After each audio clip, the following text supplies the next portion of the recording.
Yo. Hello, everybody. Welcome back to another episode. Tonight, we have yet another week of NCAA college football rankings. Now, this will be one of the last AP poll reviews, as soon enough, we'll have the college football playoff rankings coming out. As the very first playoff week of playoff rankings will come out on November 2nd. So when November 2nd rolls around, we will be reviewing the college football playoff top 25, and we'll just ditch the AP poll. But for now, we are still looking at the AP poll, and number one is, well, Georgia. Are we really surprised? No. Georgia, best team, obviously. Number two, Cincinnati. Everyone moved up a little bit after Georgia. Everybody moved up a little bit after Iowa's shocking loss. Oklahoma moves up one to number 3. They win again. Bama moves up to number 4. The Buckeyes are number 5, and Michigan is, Buckeyes are number 5. Michigan 6, but we'll get to them later. Top 5 seems pretty accurate. Iowa's nowhere in it. Shocker. Not really. So, not really surprised by this top 5. Kind of expected it. How about you? No, yeah, pretty much what to expect. Georgia handling Kentucky very much so, just imposing their will on them whole game. And then Cincinnati rolling, Oklahoma rolling, Alabama bounced back after last week for sure. They avenged their whole wrath on Mississippi State. And I believe Ohio State was on a bye, so they just moved up on virtually a bye. 5, 6, and 7 all are on bye. Ohio State, Michigan, who moved up 2 spots to number 6, and Penn State all were on bye this week. I will be playing this week, of course. And 2 big-time matchups for those 3, and another Big Ten team we'll mention later, come in actually next week. This week they will not be playing, but the week after, they will be. And those will be 2 big games in the Big Ten East. But, both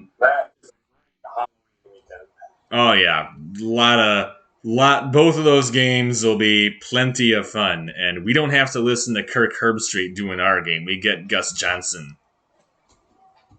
So happy about that. But number 6, Michigan. Penn State still at number 7. Oklahoma State jumps up a couple spots to number 8 in the country. Shockingly, they're actually the underdogs against the Cyclones. And I'm just going to say in advance, that is my shocker of the week. I have Oklahoma State beating Iowa State. You kidding me? I don't know how they're an underdog in that game. I mean, I guess it's possible that maybe it's like a close line or something like that, but a 7-point favorite for Iowa State? Give me Oklahoma State. But the Cowboys have been outstanding this season. They have looked very impressive, and so have the Spartans right behind them at number 9. This Michigan State team has continued to impress. Against Indiana, it didn't look good, but they're going into a bye, which out of the bye, they'll be playing Michigan, so I think that might contribute to at least a little bit of that sloppiness against the Hoosiers. But this Spartan team is very good. And, of course, those 2 games I'm talking about will be Michigan and Michigan State in a week, and then Ohio State and Penn State. Both of those are happening next week. Those are 2 heavyweight games in the Big Ten East between 2 undefeated teams and then 2 one-loss teams, both of which are rivals. So that should be a lot of fun. And then we have number 10, Oregon, who does swap places with Michigan State. Again, the Big Ten East loads the top 25, the top 10 of the AP poll, but this is again pretty accurate. I don't see anything wrong with where these teams are.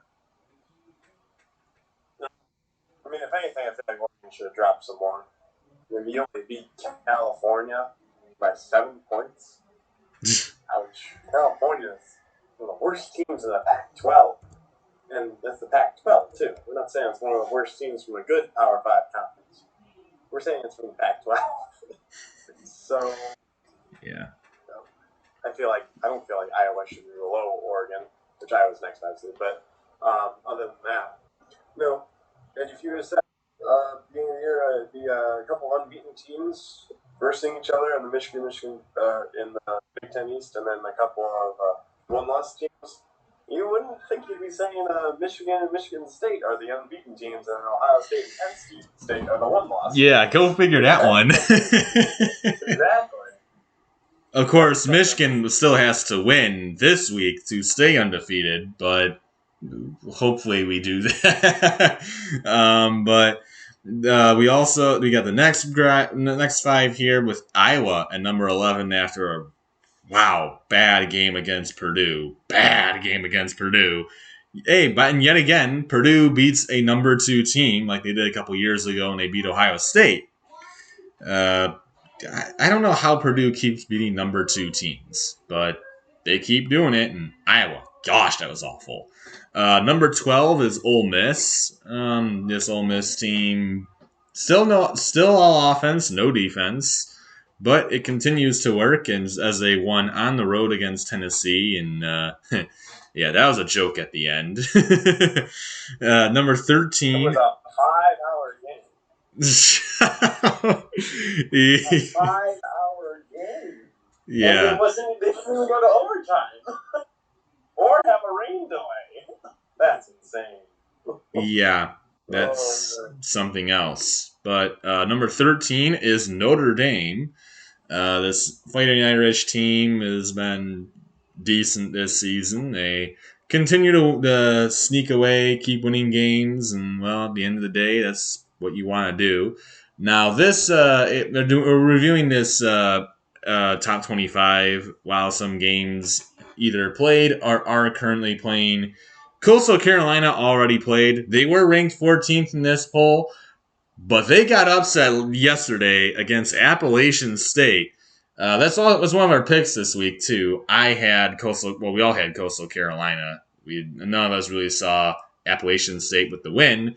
But congratulations, Appalachian State! You finally beat a top 25 team not named Michigan. Good job! But Coastal Carolina taking their first loss. At this point, they were undefeated, so they moved to 14.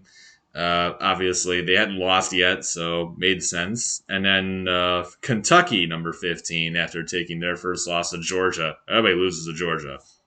So, I have no issues with where these teams were. Yeah, maybe a little lower for Iowa, but yeah, I mean, it's not that big of a difference.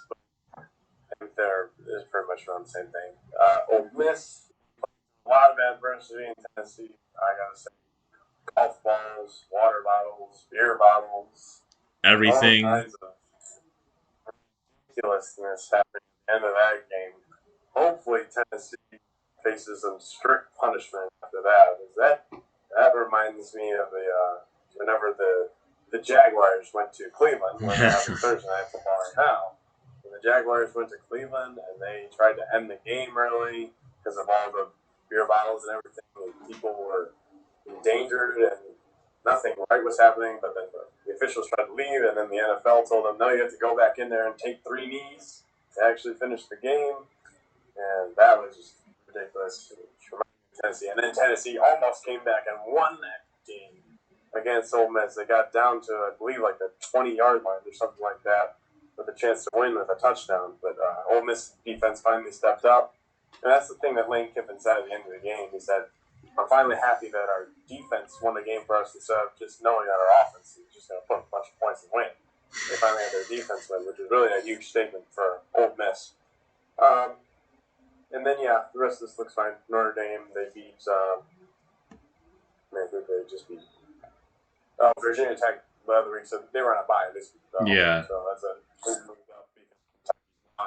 Kentucky lost to Georgia. That's nothing to be ashamed of. They'll probably go on to be second in the Big Ten East, or not the Big Ten East, the SEC East, after Florida lost again. But yeah, and then Coastal Carolina will probably drop maybe undefeated 25, maybe out of the top. Yeah, they'll probably be out. Yeah. But next we have Wake Forest, who remains undefeated. I think they're on bye this week, but Wake Forest remains undefeated, 16th in the country. They remain where they were before. This is a Wake Forest team that has been major league overperforming this year. Number 17. They play Army this week.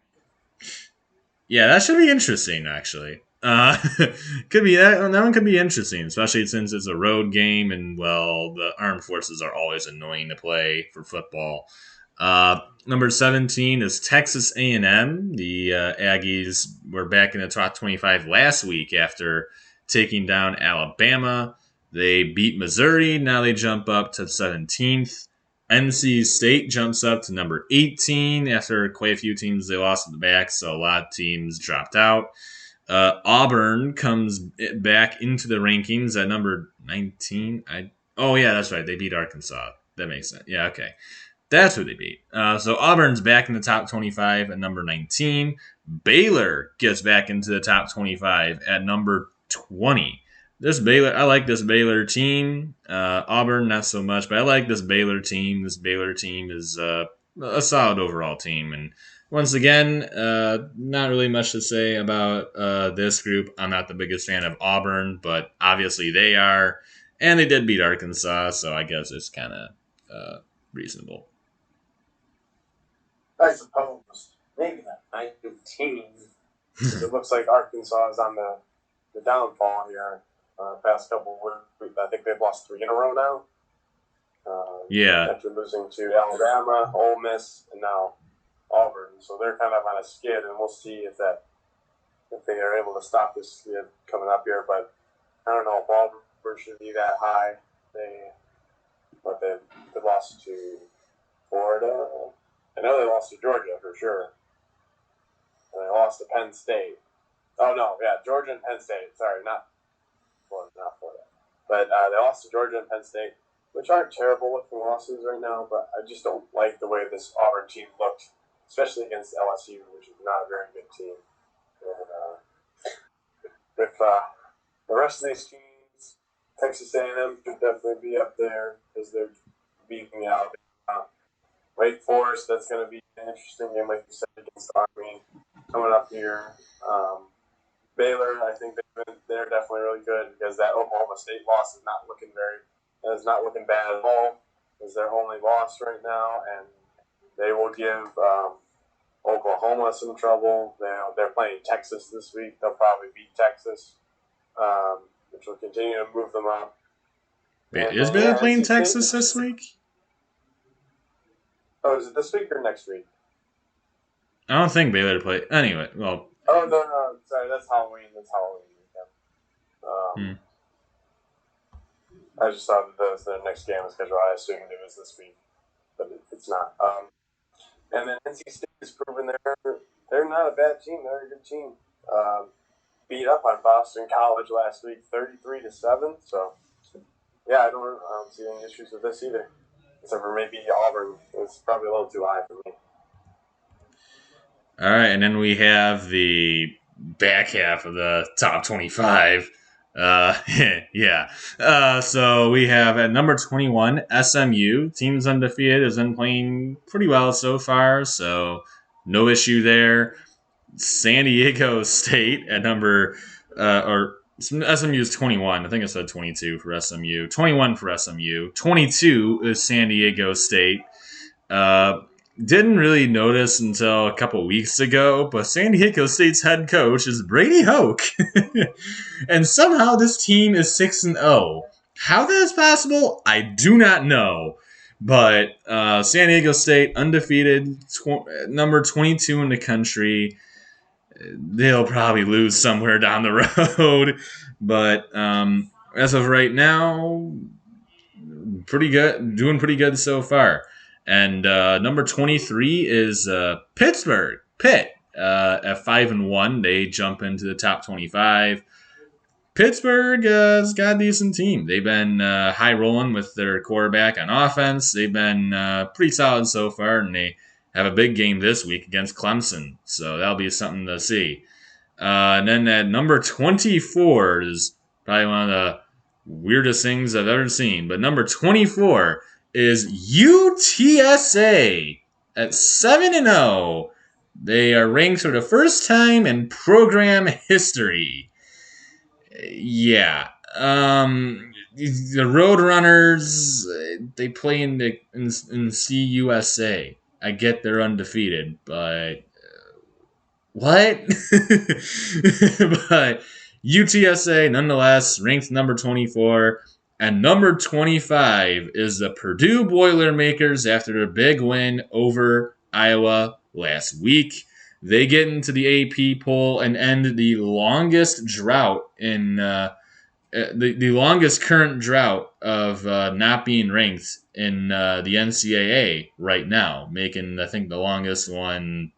Oh god, I think it's something like Vanderbilt, maybe. I don't remember who it was now, because Indiana ended theirs last year, and now Purdue ended theirs this year. So I can't remember who it is now, but somebody else is now the longest streak. Obviously, I think it might be Vanderbilt, but Purdue, decent overall team. They've been more of an offensive team. This is a solid team, and they'll be playing Wisconsin this week, so definitely something to see there. Mm-hmm. Yeah, no, Purdue is a really inconsistent team. They've beaten Oregon State, UConn, Illinois, and then Iowa, which that makes sense. And they lost to Notre Dame and Minnesota. Obviously, they're couple of huge tests coming up. And they got Wisconsin, and they've also got Michigan State, and then on the road at Ohio State. So we'll see what Purdue is really made out of. UTSA, really interesting team out at University of Texas San Antonio. So right down here in Texas, about a good 8-hour drive. Their marquee wins this year. Illinois and Memphis. They beat Illinois at the beginning of the year, 37-30, and they beat Memphis 31-28. So, I mean, yeah, this one is kind of confusing, honestly. They beat Illinois in Memphis, and then they have not very many challenging games left with Louisiana Tech, UTEP, Southern Miss, UAB, and University of North Texas, which is actually not too far away from me. Maybe I'll go to that game. It's about a 40-minute drive. University of North Texas, University of Texas San Antonio. This Pittsburgh team, I really like this Pittsburgh team. I like what they're doing on offense. I really like the play of Pickett. I believe that's his name, a quarterback for Pittsburgh. Yes, Kenny Pickett. Yeah. He's done a solid job on the offensive side. And coming up against a team against Clemson here, which has shown no offense at all, if they can get a few quick scores, I mean, they pretty much down Clemson already. If they could just put a couple of quick scores on them, and they're playing them at home, that'll really put them in almost complete control of the Coastal Division, as everybody else has at least 2 losses in the Coastal, besides Virginia Tech, but that's essentially a 2-game lead over Virginia Tech since they just beat Virginia Tech last week. A win over Clemson, that'll really put them in the driver's seat of the Coastal Division of the ACC. So good things coming out of there from Pitt, San Diego State, led by Brady Hoke, obviously, and that's another interesting game. I mean, they beat Utah. That looks like it's a pretty good win right now. Next tests are Fresno State and Boise State. Both those games are home. Could finish the season potentially. Was that 12-0? We're going into the conference championship game, but they'll have to approve of those 2 tests. And then SMU 21. They look like a solid team. Obviously, looking forward to that really big matchup against Cincinnati at Cincinnati at the end of the season. That'll be their big game. They're beating up on Tulane right now. I believe it's 48-26. 5 minutes to go in the fourth quarter. So it looks like they're going to pick up their 7th win of the year. And they'll stay in the rankings for sure. But they're looking forward to the big test in Cincinnati, and that will show if Cincinnati wins that game, they're probably locked into the college football playoff, I would imagine. Well, you would think. Unless the college football playoff polls tell me otherwise. Yeah, we're going to see where everybody actually is come November 2nd. And I have a feeling Cincinnati is going to take a massive tumble because Indiana looks like garbage. Their only good win is really Notre Dame at this point. I mean, I think Cincinnati is a playoff team based on how they've been playing, but I don't think the committee will see the same thing. But you never know. And then the teams that dropped out were Arkansas, Arizona State after their loss to Utah, BYU, Florida, and Texas. They all dropped out of the top 25 with Clemson, Utah, and Arkansas and BYU being the and Air Force being the next teams up and waiting to get in to the top 25. So that is all we have for this episode. Now it's time to get on to our rankings of the not rankings. We just did that. Our picks of the week for college football. So we will get to that next. Until then, adios, everybody.